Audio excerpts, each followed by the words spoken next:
Yeah, live time, making up for lost tea time. Just gonna post this over to uh, my other page so we get this going. Hey guys, this is Adam Quiney. I'm making up for lost tea time because I've been leading the coaching team at a large public intensive for about 150 coaches, and well, that kind of took over all of what are we doing? Thursday, Friday, Saturday, Sunday. So that work tends to be pretty full on. It demands a great deal, and I'll talk about that. I'm going to um, talk about kind of leadership and what it looks like in the moment, and being responsible as a leader. I think we all have this idea that how can I put it? Like leadership is a little bit like creativity, where we think that because we've led a group project or we've had a leadership position, that means we understand leadership and we get it. And I've read leadership books and all that stuff. And it's not the case. The type of leadership I'm about is a little bit different and more of a way of being, and that demands a lot. So we'll talk about that. I'm going to talk about some common misconceptions in coaching because I've gotten a few emails from people recently who were asking me these sort of questions. I'm going to talk a little bit about the intensive and how that was, who showed up, what I noticed. Did I say I was going to talk about anything else? Being responsible as a leader. Obviously, I'm going to talk about that. No brainer. Share about my experience leading the coaching team. Of course. Talk about common misconceptions. I'm going to drink some of this Soleil Signature Select Lime Flavored Sparkling Water beverage. It's a sparkling water beverage. That makes me concerned. Anytime something is a something beverage, you should be very frightened. You never want to see the word beverage there. This is where we've been living for the last 5 days and where we will continue to live for the next 5 days. Hey, Tammy. Oh, long time no see. It's our Santa Monica apartment, and on Saturday night, midway through, we're exhausted from all the work we've been doing. I'm staying with Bay, my wife, and Kelly, who is a client and also playing on our leadership team. So I've been giving her a lot, and we came home exhausted from the day. And right across from me is the patio door, and then right across from that, across this little tiny courtyard, was a bunch of young women drinking what I can only assume were hey y'alls. It's got to have been hey y'alls. I don't think that's a sexist comment. And I noticed that Chrome I hate it when it does this. It doesn't let me see your comments. And so if you guys are telling me like, Adam, we can't hear you, I don't know. So you'll have to send me a text message, I guess. And hopefully, I don't really know what to do about that. Maybe if I refresh the page, is it going to work? Let's try. Can I reload the site? Probably not. Yeah, I don't really know what to do about that. Send me a message if you can't hear me. That's probably the best thing. Maybe I'll click see less. I don't know. Work with me, guys. Anyhow, we come home Saturday night. We're super tired. We're like ready for bed, and there's a bunch of young women across the way, definitely drinking hay alls at this point. I've made it a definite thing. And they decide they're having a great time, which is fine. Totally your prerogative. Hey, Christy. And they start singing all of the back catalog for Backstreet Boys. So Kelly and I are sitting on this couch sort of talking, and these girls are just like, everybody, yeah, rock your body, yeah. First of all, I got a little pumped because I know that song very well, along with all of the other ones that they were singing. There is one line in that song I always liked, which was, am I sexual? Yeah. And I always thought that's one of those lines in a song that sounds good, but it would be weird to just come up to a woman or something and be like, hey, am I sexual? Am I sexual? That's a strange thing to ask someone. Am I sexual? I would think you'd ask like, am I sexy? That's how I would ask it. That's what I usually ask people on the bus when I'm sitting them. Don't know how to start a conversation, so I say, am I sexual? Anyhow, we heard a lot of that, and I'm secretly hoping a little bit that they can hear me when I go, back streets back, all right. I'm hoping that projects across. Anyhow, not the Saturday night we were hoping for. They're pretty good. At around 11, they closed their door. And then I stayed up awake like this till about 12:30, humming Backstreet Boys songs in my head.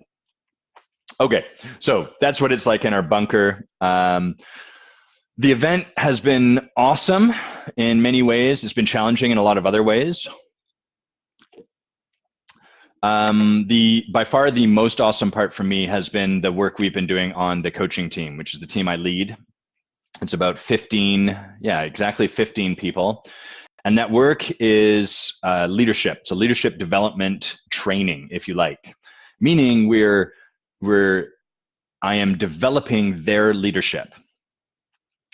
And what that means is I'm developing their ability to bring the being of leader. So it has nothing to do with what they do. I mean, it kind of does because our doing sits on top of our being.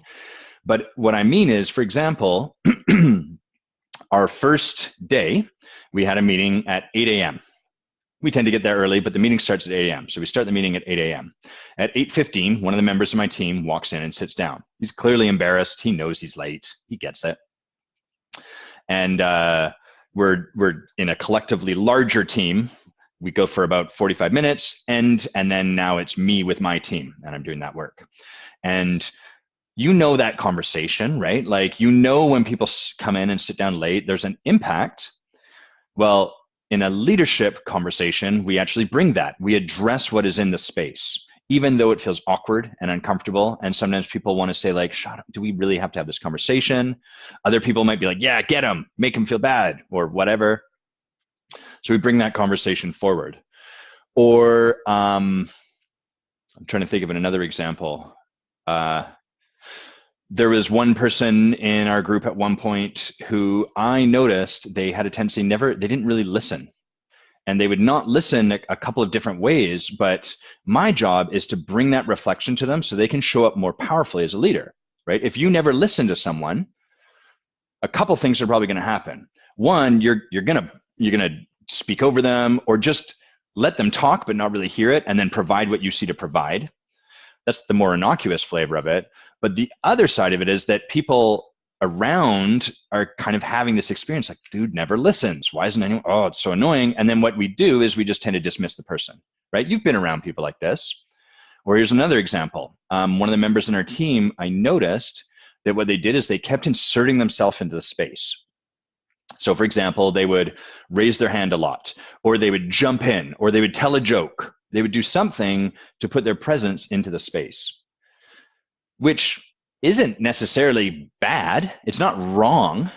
And that's the first part of my work, right? Is I have to be really clean and be doing my work over here so I can like hold it as like, hey, it's totally fine how this person's showing up. And I notice it's getting in the way as a leader. It has an impact, right? Every time something's happening, there's this thing getting put in the space. And if we're trying to do some kind of work and something new is put into the space, well, that distracts, right? It gets in the way. And so what I'm constantly doing is providing people the awareness of how they're showing up in the moment and inviting them to make a different choice. Those are awkward conversations. They tend to be very confronting because it's always our blind spot. For example, that person that put themselves in the space, they weren't really aware of it. It just was a natural part of their being. And the way they did it was delightful. It was charming or funny. Sometimes it provided value. So it's really tricky, right? Because we naturally have a defensive reaction when someone says that. Hey, I notice you do this. Well, I just thought it was the right thing to do, so fuck off.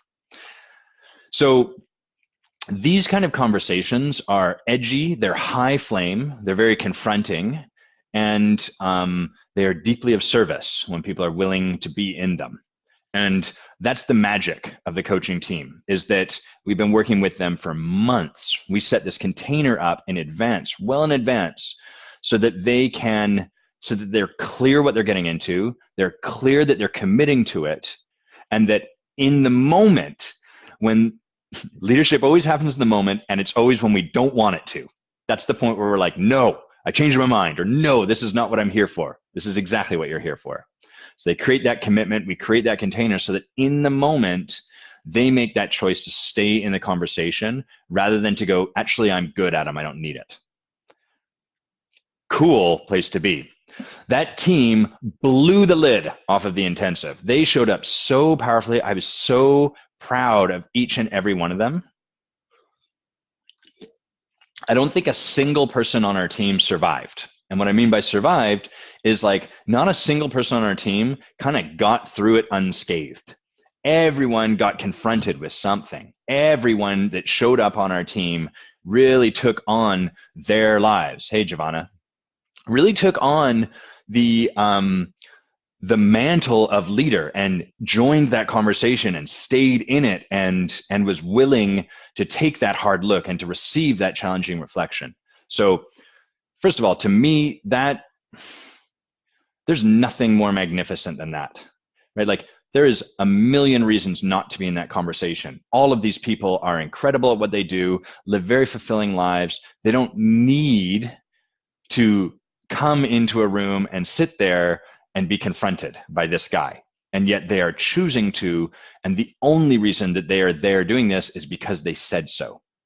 That's a powerful way of being, to like show up and be in the face of that kind of confrontation and to actively let our resistance first show up and then to intentionally let down our guards so we can let the conversation make a difference. And the only reason they do that is simply because they said they would.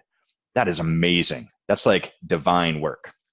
And as you can imagine, when people do that work, they create a clearing for everyone else in the space to then do that same kind of work.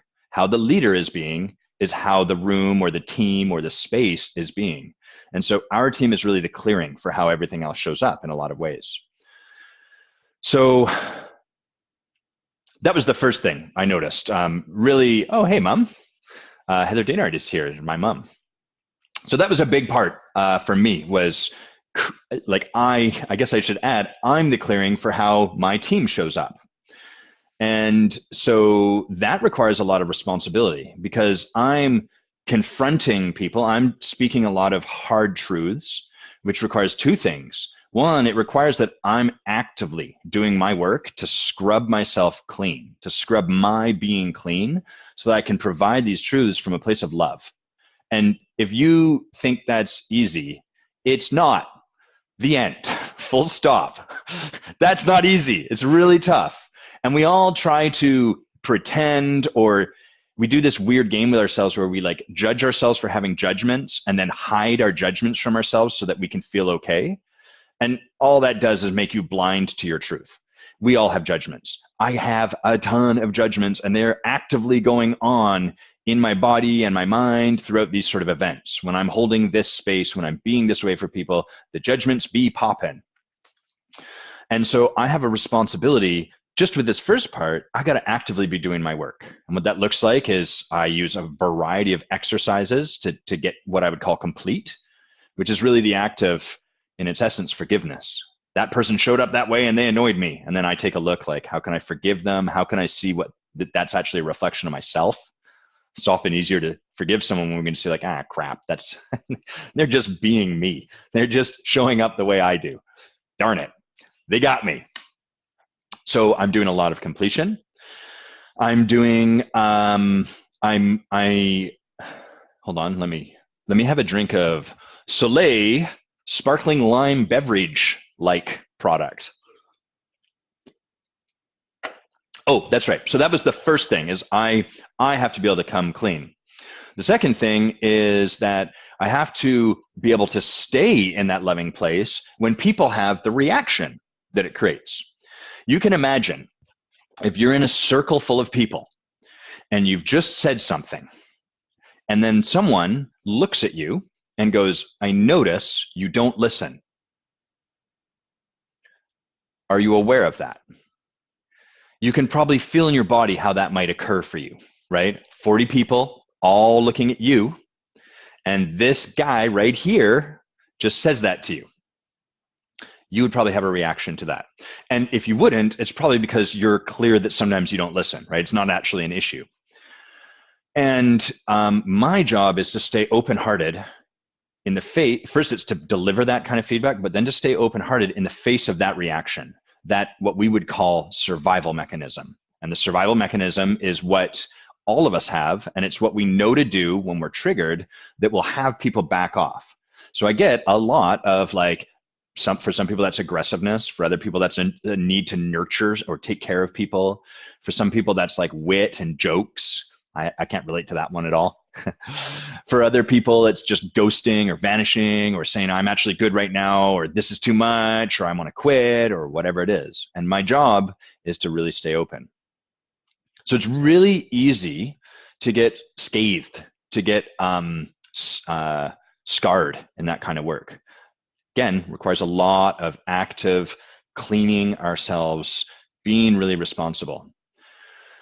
The other thing that I notice is that work is potentially very thankless because, well, I think that's probably obvious, right? You're standing for someone to break through this version of themselves to create this version, but in the moment, in the gap between those two places, when this new version hasn't fully been created, it's ugly. You get a lot coming at you. It's also thankless because no one sees. Everyone feels my impact, but no one sees it. That whole room of 150 people, Adam Quiney is not on stage. Adam Quiney is not in a small group leading, 12 to 15 people and doing work with them. The only people that are aware of my impact are my team. The rest of the whole room is just like, wow, this is cool what's happening. And it really feels like there's something going on and they're in their own experience. And so the other thing that's really important as a leader is that we be responsible for being acknowledged. Because first, the need to be seen, acknowledged, recognized is a fundamental human need. I know that there's people out there that are like, not me, I don't need recognition. The job well done is recognition enough. And that is the sound of Bologna. That is not true. You need it. You've just learned to hide that need from yourself, to suppress it. And guess what happens when you do that? When you prevent yourself from directly getting a need met, it has to be met indirectly. It's like people that say, oh, I can survive just on breathing. I don't need food. And then what you'll notice is that they find ways to get food. It's just sneaky. They just do it in ways that either you don't see, or the more sneaky version is when they don't see it. Right? That tends to be the way it goes. So people that would make the claim like, oh, I don't really need acknowledgement, I don't need recognition, what you'll notice, or at least what I notice, is they'll do things like put themselves into the space a lot, or offer a compliment, but when they offer it to you, you can feel that there's like a string attached that kind of pull, like, hey, compliment me back, recognize me back. Or they'll brag a lot, or they'll talk about their accomplishments a lot, or they'll start to talk about you, but then somehow the story always ends up being about them. These are all examples of situations where people are not being responsible for getting their own needs met, and then we have to get them met indirectly. That does not work as a leader. The more you are holding as a leader, and remember, I'm holding my team, but I'm really holding the breakthroughs of 150 people in that room. I'm holding a lot. And the more you are holding as a leader, the more, the greater the impact of not being responsible for your needs. We really have to do that deep work. We really have to be willing to ask for what we need. And so I was very active over the course of these last 4 days, reaching out to people outside of the room, but also inside the room too. But like, there was a lot of my friends that have trained coaches with me, friends that are kind of in some kind of transformational work themselves, that were getting messages from me saying like, please, can you send me acknowledgement? Can you remind me I'm awesome? Can you acknowledge me for something? Can you acknowledge my brilliance? Can you speak to what a huge heart I have? And some people, actually a lot of us, have resistance to doing that because we think it's weak, or because we think it doesn't count if we have to ask for it, or I don't know what else, but think about those things, right? Like, imagine it's weak if you had to ask for a steak. I should go to the restaurant and they should just give me food. Or if you were like, getting a bowl of ice cream doesn't count if I have to ask for it. That's weird, right? So all of that weirdness, it works when we're not really leading, or at least the impact of it is not particularly pronounced. How However, when we are leading and holding space or energy or whatever for people, breakthroughs, it just doesn't work. And the higher, the more you are holding, the more important it becomes to be responsible for our needs, which means aware of them, able to own that they are needs, and then able to ask for them powerfully, get those met. Okay, so I think that, okay, good. I can kind of see comments. No, Chrome, you the worst. Chrome's the worst. The worst. What did I notice in the room? Let's talk a bit about that. So this intensive, I noticed, it was very green. There was a lot of young in terms of experience and on their journey. A lot of coaches that were very new and young in the room, which is fine. A lot of earnestness, which is cool, and a lot of some of, like, at one point, Bay and I joined Bay in her group, and Bay was taking her group, just sort of observing their coaching and then providing feedback, which is one of the things Bay and I do in some of our programs. And so I was just witnessing some of the coaching, and what I saw was a lot of just a real desire to help people, which is a beautiful thing. But in coaching, that can get in the way of really serving someone, because it makes us lean forward, and it makes us, we start to develop an agenda. I can't just let this person be where they are and facilitate their own self-discovery. I need to help them. So if they're not in a place where I currently deem them as helped, I have to get them to a new place where they are helped.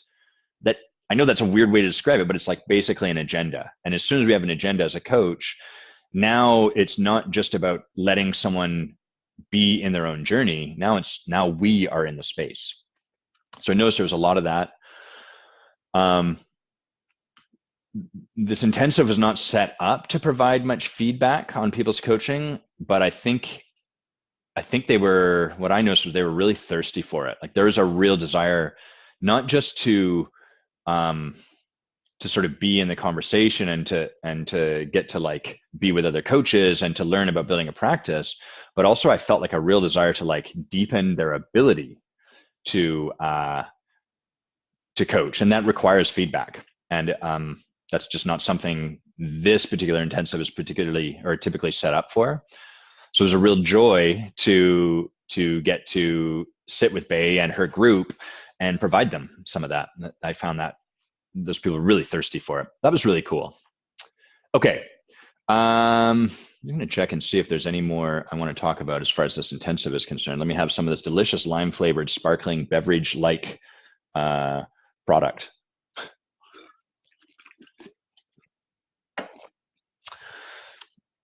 Oh, I'll say this. I'm in recovery, which means I am an addict, and my addict it's kind of a funny name. It sounds silly when I say it, but hear me out. So my addiction is, I'm what you would call an excitaholic or an adrenaline junkie. You might say Adam's addicted to adrenaline.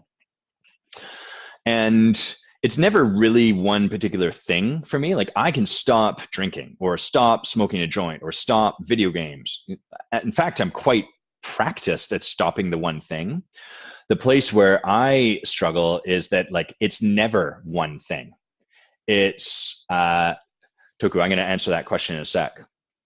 So for me, it's like, man, this beer's good, but what if I was smoking a joint and eating chocolate cake while masturbating and playing video games? And that wouldn't be enough. There's always more I have to do.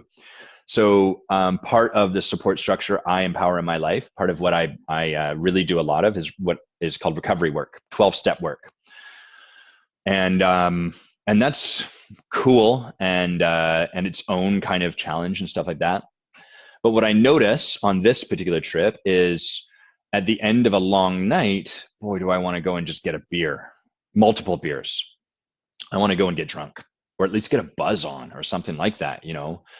And instead, that option's not there. You know, I'll drink what are, like, basically mixed beer drinks. So like a Radler, which is half grapefruit juice, half beer, because that basically is enough of a, it's a bit of a, like, too much of a barrier. It can't drink enough of those to really get drunk. Funnily enough, I noticed with ginger ale and beer, I sure can. So it's it's a funny thing, and but the point is that I notice on these long nights, I really want to go and just do that. I want to numb out rather than be responsible for getting my needs met. And the numbing out is usually like there's something I don't want to feel. Maybe it's boredom. Maybe it's like, wow, I've been surrounded by all this energy. And then at the end of the day, like it's gone. Oh, I got to fill that void with something else. Sometimes it's like it can be sadness or heartbreak. There's been plenty of heartbreak in my space this intensive, which has been really interesting to me. And it happened because Thursday I came into town and I went and got a massage. And I asked for a gentle massage because I was sore from all the weightlifting I've been doing. Don't want to brag, but pipes. And so I'm used to getting a hey Sachiko and I just met at this intensive actually. Hello. I'm used to hard massage. I usually ask them like, just see if you can rip the tendons out of my body. That's the kind of massage I like. And I know how to deal with that energy, not just in a massage, but like generally in life, right? Remember, I've shared stories where a stranger that lived down the hall in me has come up to me on the street and accused me of being a condescending cunt. And so I can deal with that hard energy. It's almost like a safe place for me because then I go icy and then anyhow. This was really gentle. And I'm not sure, maybe that gentleness somehow got in under my defenses in a way I'm not used to. But I left it and just felt like physically, I felt like loose, yes, but unable to resist. And as I walked to the hotel where I was going to meet my team and begin clearing, I was just present to sadness. And I didn't really know why. And what I did know was that that's what there was there for me to feel. And so I just was feeling sadness. And it was good, like good in that I was getting to experience life as it was happening. It wasn't joyous, it was sad. But again, these are parts of like being a leader. So a bunch of sadness in my space, a bunch of heartbreak, a lot of love. Yeah, let's talk about Toku's question, Tokes McGokes, who we all missed very much. So Toku says, what happens when leaders seek to get their needs met, but get pushback? So what happens when? Well, what happens when is kind of a funny question because it's like, what if this happens and then here? It kind of depends on every individual, but I think the real meat of the question is, what if I'm a leader and I'm seeking to be responsible to get my needs met and then I get pushback when I ask for it? Sort of like, well, what if I ask for what I need and I don't get it? So as a leader, your job is then be responsible about that. So when you went over here to get your needs met, you were given a no. So then go here to get your needs met. If I reached out to one friend actually at one point during the intensive and said, hey, I'd love some acknowledgement. And she pushed back. She said, why? And I said, well, I'm being really responsible. I'm asking a lot of people for acknowledgement. I think that triggered her. I think she was like, oh, I'm not special. And she wrote back kind of like, those people do better than me. I'm pretty sleepy. And so I was just like, got it. I'm not even, I didn't even have the bandwidth to say anything about that. So sort of got it. And then I went seeking it from some other people. I think, we could also ask like, well, what about when I need a break or something like that? You can always concoct like something in the moment where it's like, but the break, or but I asked for it and I didn't get it. And it starts to become like a broader question. So how as a leader, are you creating a situation where you are at the point where you have to have a break and you get told no? Like, well, what had you not checking in with your energy leading up to that so that you could ask sooner? Like, what had you wait until the last minute, right? So we need to keep creating our awareness and looking and seeing how we can be responsible. And the fact is, sometimes when we're not as responsible as we could be, and look, leadership is a game of growing. So you're always going to you're not going to do this perfectly. You're going to find moments where you're like, holy crap, I really need to X, and it doesn't really work. It creates a breakdown when you do it.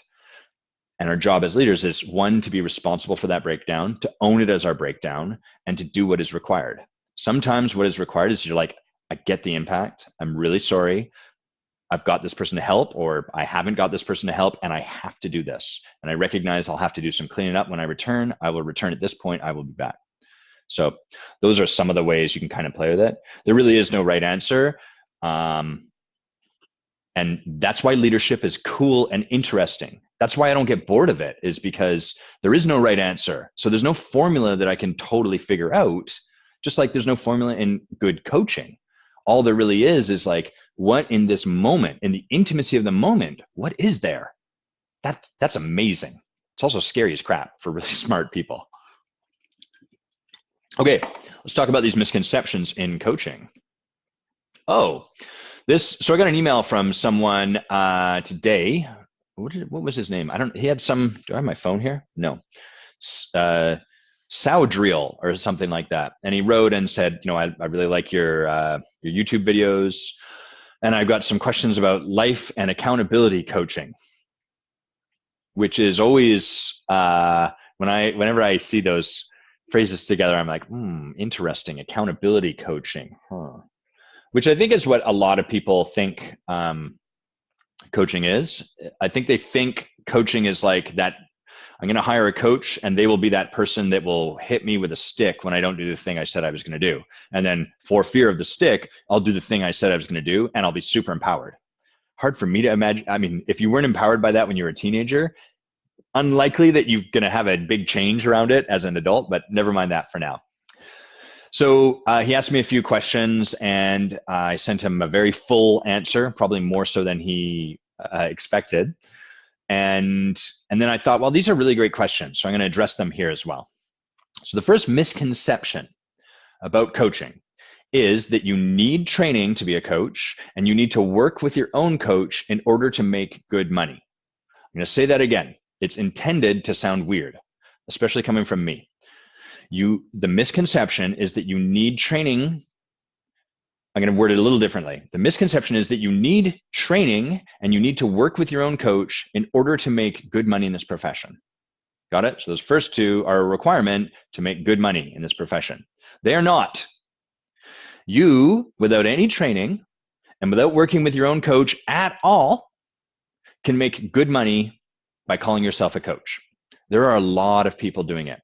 The money you make is not really a function, or at least it's not necessarily a function of the depth of your practice. When I speak about the depth of your practice, I mean kind of like the amount of work and deep excavating that you have done in your being to show up fully, to be able to really generate and bring all of yourself to the moment. Sorry, I wasn't trying to do a dance there. It's just this pillow was getting under my, just want to make sure you guys don't think I'm trying to do some cool dance. That's nothing to do with depth of being. Okay, back to where we were. That's weird. So, that the money does not necessarily have to be a factor. Now I have an assertion. When you do the work and get really deep and have a lot of depth of being, that makes you magnetic. One of my teachers, John, would say, well, he'd say exactly that. He'd say, the more work you do here, the more magnetic you become in the world, and people want to give you money. Now, they want to give you money because that's their commitment, and what they want is to be in a committed relationship with you. That's the essence of being a coach, is that people are ultimately paying money to be in relationship with me. Because when people are in relationship with me, I am a clearing for transformation. The sort of conversations I'm committed to having, the work I'm committed to doing over here so that I can then have the conversation with you, that's the clearing that I am. People will pay a lot of money for that because when they are, you know the saying, right? You're the product of the people you spend the most amount of time around. When you spend a lot of time around people that have done a lot of deep work, you tend to become a product of a lot of deep work. So you do tend to draw a lot of money to you as you work with your own coach, as you get training, but it is not a requirement. In fact, there are a ton of people on the internet making a ton of money that have shallow practices and very good internet marketing skills. If you look out in the world, there are loads of people making lots of money that have never, ever done any deep work. The money you can create has nothing to do with it, right? So people get confused because they think They think that, oh, I'm getting this training and I'm working with my own coach so that I can create money. That's not a good reason. That's actually there's much easier ways to create money in the world than coaching. Coaching is a lucrative profession if you really are committed to the lifestyle, to the lifestyle that entails doing work constantly for the rest of your life on yourself, empowering people and investing in people to say bold, awful, confronting things to you. If you are willing to do that, then it's incredible as a lifestyle, as a life choice. But like, there's way easier ways to make money that are much less confronting and that ask much less of you. And that's the thing of coaching, is that this is a profession of like zero half measures. You can't halfway be a coach. You got to go in. You got to go all in.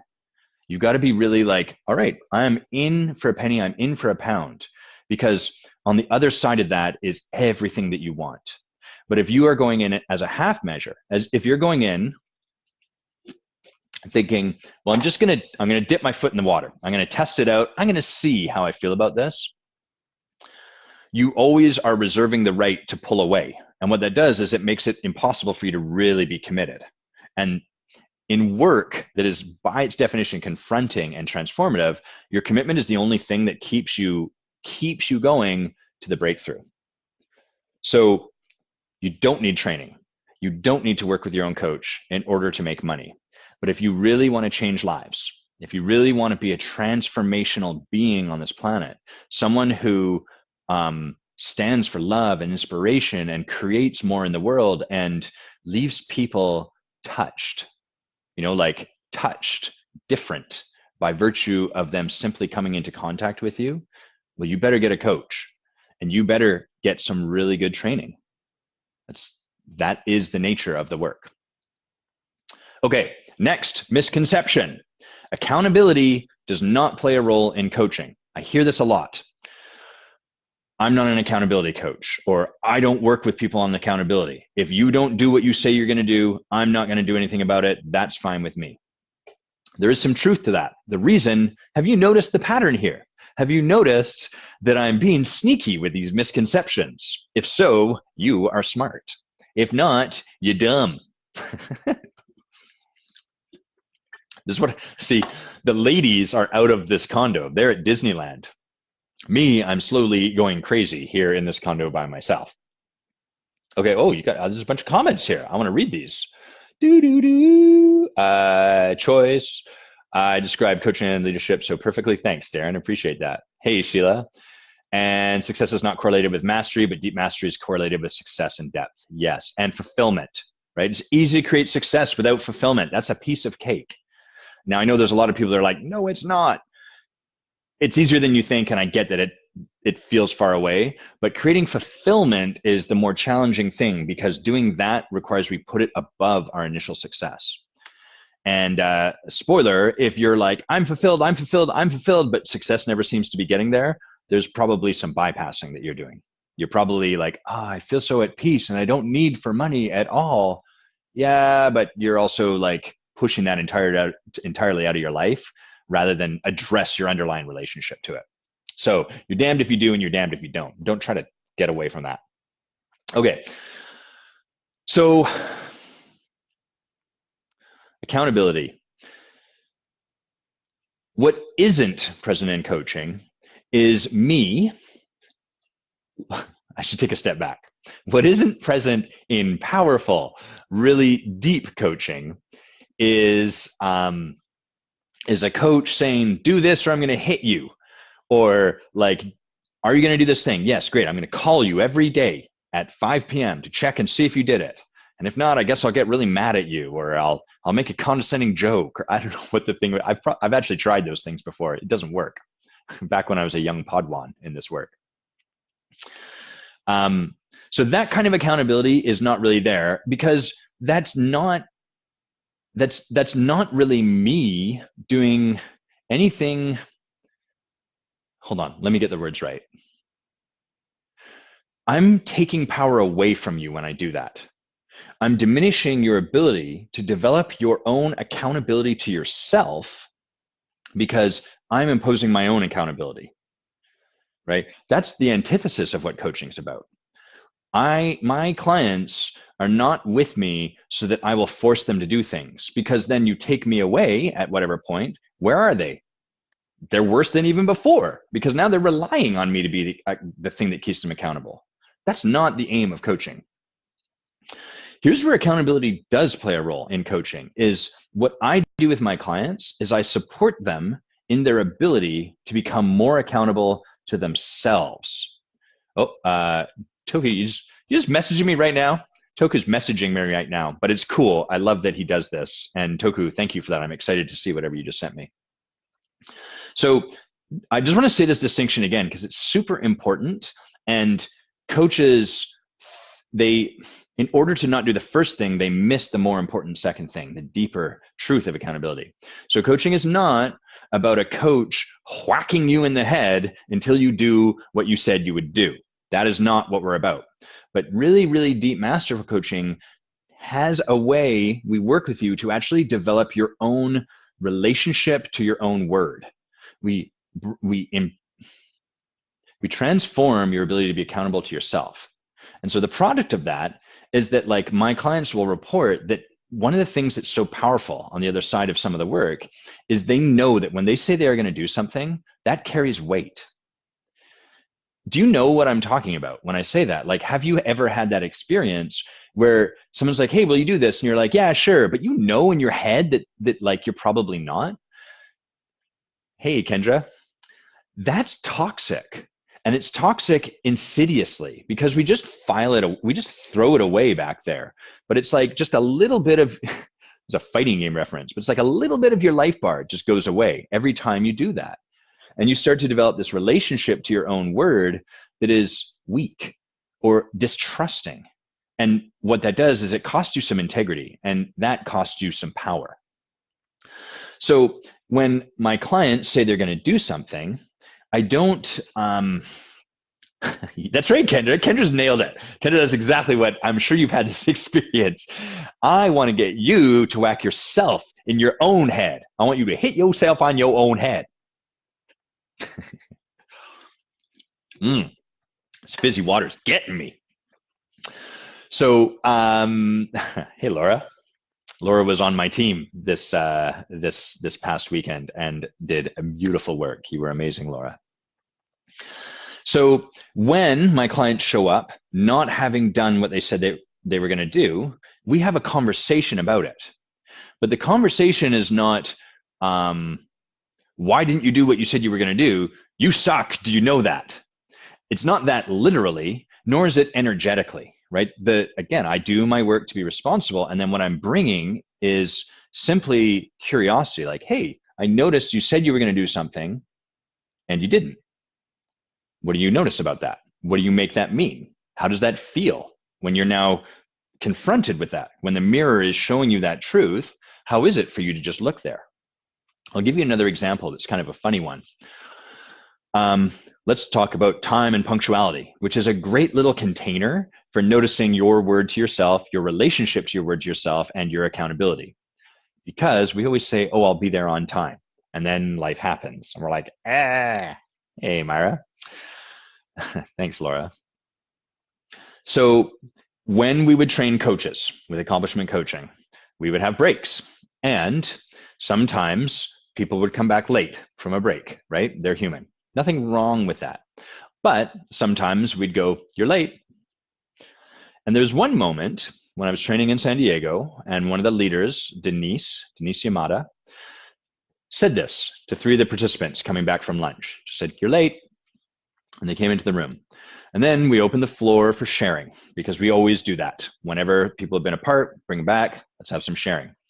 And one of them was super taken out by this. She was very triggered, and she felt that she had been shamed and that it was being made wrong for having been late. And what's the big deal anyhow? I'm only 5 minutes late. What does it even matter? And notice, right, all that happened was that mirror. You're late. You're late is simply a statement of fact. Here's the time that you said you would be back. Here's the time that you are currently coming back. You are late. Drives all of that stuff up. And if someone just reflecting that to you drives that up. Well, that's going to have an impact everywhere, right? You're going to have a hard time just being able to come to terms with the fact that, like, oh, I'm late. You're probably going to show up with an apology in your being, or show up frantic so that people kind of know, oh, don't call them out for being late. Just let them be late. That'll be easier. Don't disturb the delicate bird, right? Whatever it happens to be. See you, Kendra. Have a good night.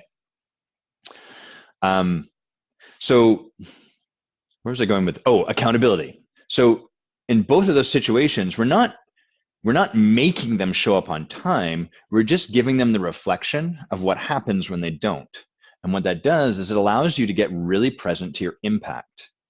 So if you don't do the thing that you say you're going to do, and I reflect it to you, you just, and then we kind of look at that and explore it, you get to notice, oh, wow, the impact is I don't trust myself when I say I'm going to do things. And then because I don't trust myself, I don't really do things. I don't even plan from the outset to do things when I say I'm going to do.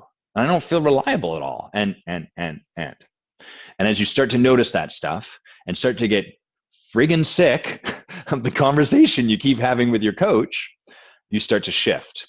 And that's the magic of this. That's where accountability plays a role in coaching, is that you develop an ability to be accountable to yourself. And what that does is it changes the way you relate to your word. And when people have an empowered relationship around their word, they become really, really trustable and really powerful in the world. I meant to say world there, but I was thinking word. That's why it sounded like word. But they'd be people that have an empowered relationship with their word, and where their word means something, really are they become magnetic. They are sought after as leaders because we can trust them. Okay, so that's misconception number 2. Oh, let's hit to number 3. Misconception numero 3. Buddy coaching, triads, partner coaching, pro bono work, etc. is sufficient for your own coaching. The other one I've heard is, can you hone your own blade? That was the guy that wrote this email was kind of asking that question. So he didn't even go as far as the buddy coaching or the triads or whatever, but like, well, can you just kind of do this work yourself? Can you just be reliable? So first of all, no. The end. That's the flat answer.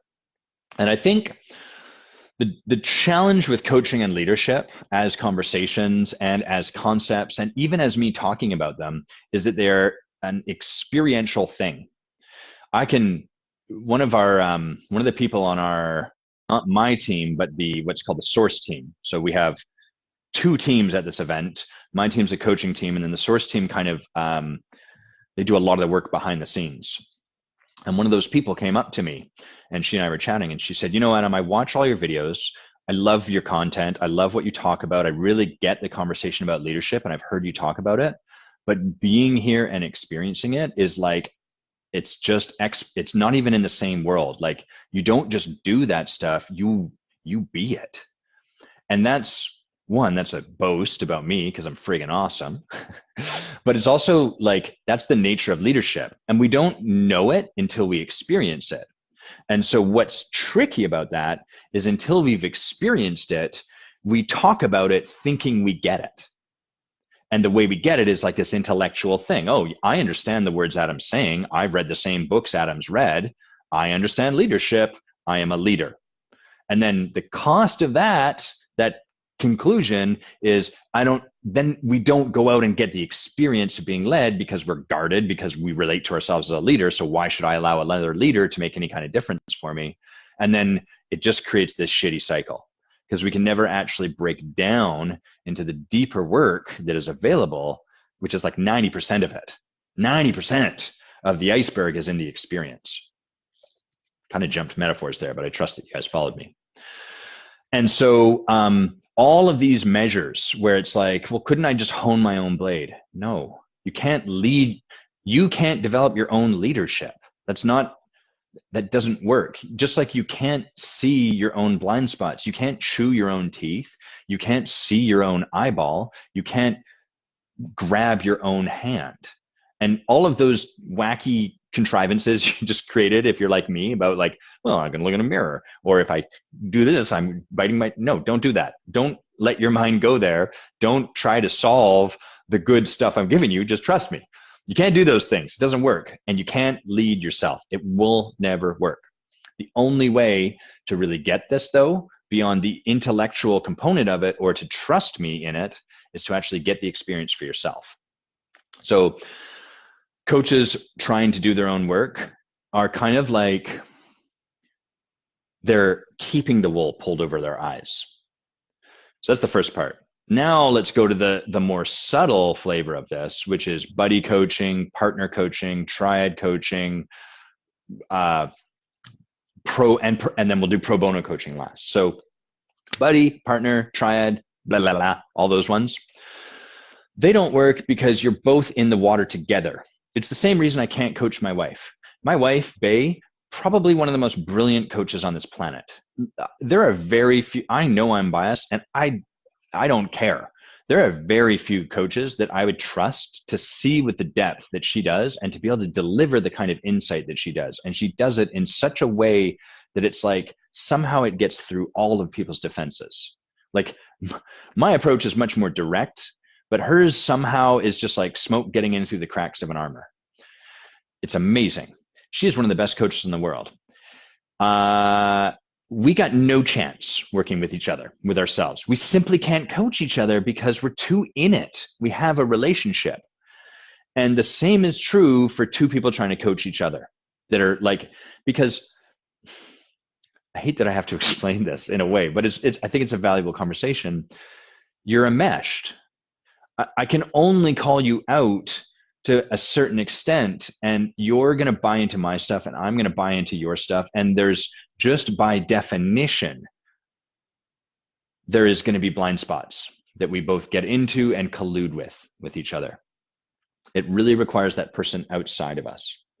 Finally, let's talk about pro bono coaching, just so I can say bono.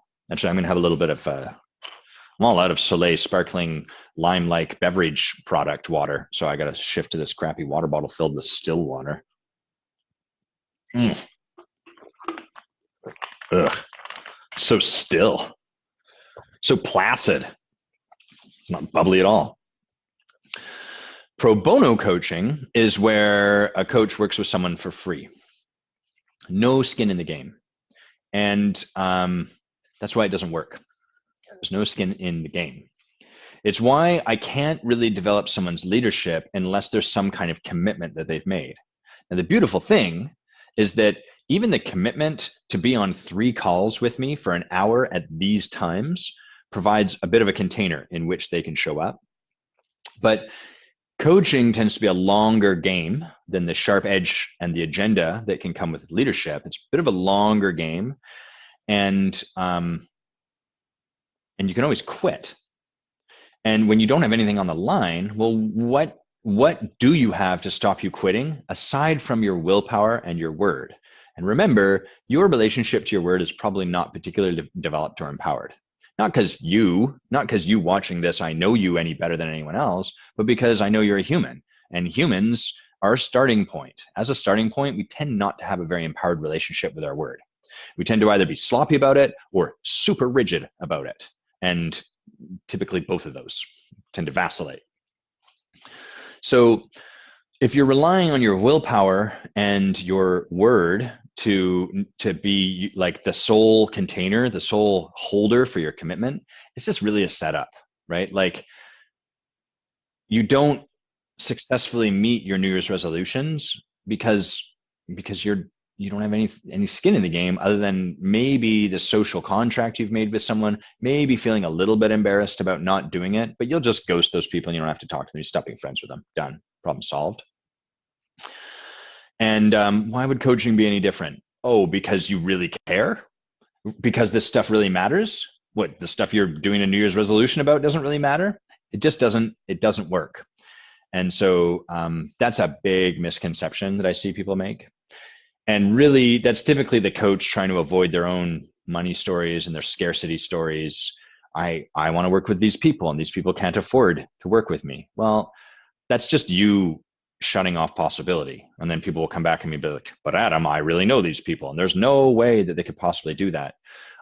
I guarantee you they can, like if we're talking, first of all, a floor of pro bono for free, I guarantee you that there's some amount of money that they can pay. We can all pay something, even if it's a penny or 2 cents or a nickel or a dime or a dollar or $10 or whatever. But like, you got to have some kind of skin in the game. It's just that simple. Okay. I don't know, sip of water.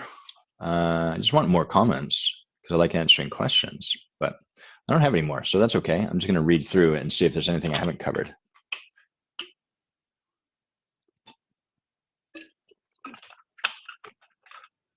No, there's not. So what's next for me? Well, we're heading into our final round of 4PC, which has been the group that Bay and myself and a number of these people that have been in the comments, Toku, for example, Laura, we've all been a part of, kind of a mastermind group-ish, if you like. For me, more of a community than anything. And this will be our final go through. So I've been doing a lot of work over here to get complete once again, right? And the reason I'm doing that is not to be a leader, but more, that one is more for selfish reasons. The first thing is that the way I tend to complete, the way we complete one thing is the way we complete everything, right? So for some of us, that means we develop a bunch of resentment and then storm off. For others, it means we just kind of drift away. We just kind of vanish and don't really take things all the way through to the end. For some people, it doesn't matter. There's like a whole million ways you can look at the way your relationships tend to end. That's probably the way you tend to complete most things. I'm not saying all things because there's always an exception. And the exception is the part that most people are like, no, no, no, I don't do that thing. Look, here's an exception. But forget about that. Look at that thing I'm pointing to. So I'm trying to be really responsible about getting really complete. Looking at like, first, what is there for me to say just to myself? What do I need to speak, to address, to say that I haven't yet said? And what have I accomplished over these last 4 years? Which is, I was going through that today and I was moved to tears with all of like what I've created. It's been beautiful to take a look. Typically, I don't look at any of that. I'm just like, man, I'm resentful. Fuck you, I'm out. It's quite a different experience. What hasn't like really happened that I said was going to happen? What feels unfinished here? What feels finished? You know, all of these sort of questions. So kind of taking like a 360 look so I can really complete from an empowered, powerful place and really draw like a bow on these last 4 years and then leave without energetic hooks. Leave so I can be just nice and clean about it and be complete as opposed to incomplete, where every time, you know, someone mentions 4PC or someone, you know, you could apply this to literally anything in my life. Every time someone mentions an ex-girlfriend's name, Amy, right? It drives up that stuff. By getting complete on the whole experience, I can operate without energy on it, which is a beautiful, freeing kind of experience. And that's the gift I want for all of us. But right now, I'm just doing it because I want it from me. So that's there, and then we get home, and you'll get our normal tea time. I will be doing a Friday tea time, even though we've got that's the last day of us getting together. I've missed one. I'm not missing two. I'm committed to that. So we'll see you guys Friday, 10 a.m. Pacific Standard Time. There'll probably be some beach behind me, maybe a palm tree. Although last time I did that, I got super burned. So I don't know, white people problems. We'll figure it out. Love you guys. Peace. See you soon.